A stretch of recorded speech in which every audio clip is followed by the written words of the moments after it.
Nesta aula, nós falaremos sobre a Revolução Liberal do Porto. Em 1820, na cidade do Porto, em Portugal, iniciou-se uma onda revolucionária de cunho liberal.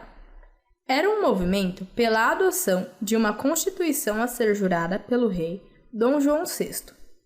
Já no final do ano, eles conseguiram a adesão de toda a população do reino e formaram um governo provisório em Lisboa, que convocava as cortes para fazer uma nova constituição e clamavam pela volta do rei. As cortes eram uma reunião com representantes das três camadas sociais, o clero, a nobreza e o povo.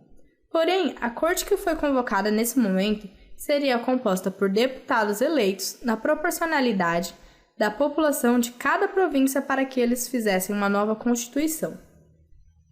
A Revolução Liberal do Porto, como ficou mais conhecida, foi uma consequência da transferência da metrópole para a colônia, da submissão aos franceses e também aos ingleses, e também pela perda do monopólio comercial sobre as colônias. O Congresso formado pela Corte se reuniu em janeiro de 1821 e continuou trabalhando na Constituição até o fim de 1822. Uma boa parte era formada por parlamentares brasileiros. Houve muitas discordâncias entre os deputados brasileiros e os portugueses, assim como havia entre os próprios brasileiros. Os dois principais temas debatidos por eles diziam respeito à economia e à organização do Estado luso-brasileiro. Os parlamentares portugueses queriam de volta a centralização política em Lisboa e queriam que o príncipe Dom Pedro voltasse ao continente europeu, enquanto os brasileiros queriam a autonomia das províncias no Brasil, especificamente os do Sul. Desejavam a manutenção do Brasil como Reino Unido e a permanência de Dom Pedro.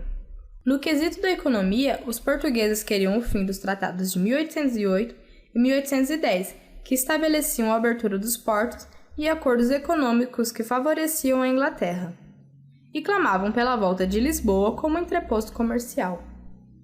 Ou seja, seria impossível a concretização de uma monarquia luso-brasileira, pois os portugueses queriam que o Brasil voltasse a ser uma colônia e os brasileiros não queriam perder as vantagens econômicas adquiridas no governo de Dom João VI.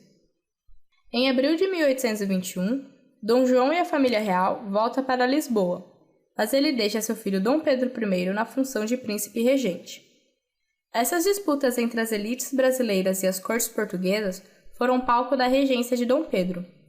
As cortes o pressionavam para voltar a Portugal e restringir a autonomia brasileira, enquanto as elites tinham a intenção de uma ruptura. A pressão para que Dom Pedro voltasse fez com que os habitantes do Rio de Janeiro fizessem um abaixo-assinado com mais de 10.000 assinaturas, que pediam para que ele não voltasse a Portugal.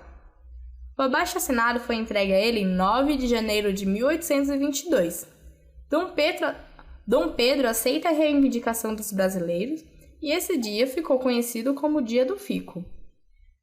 A pressão das cortes se intensifica e Dom Pedro reage com o decreto do Cúmplice, no qual as leis impostas a Portugal não entrariam em vigor no Brasil sem a sua aprovação.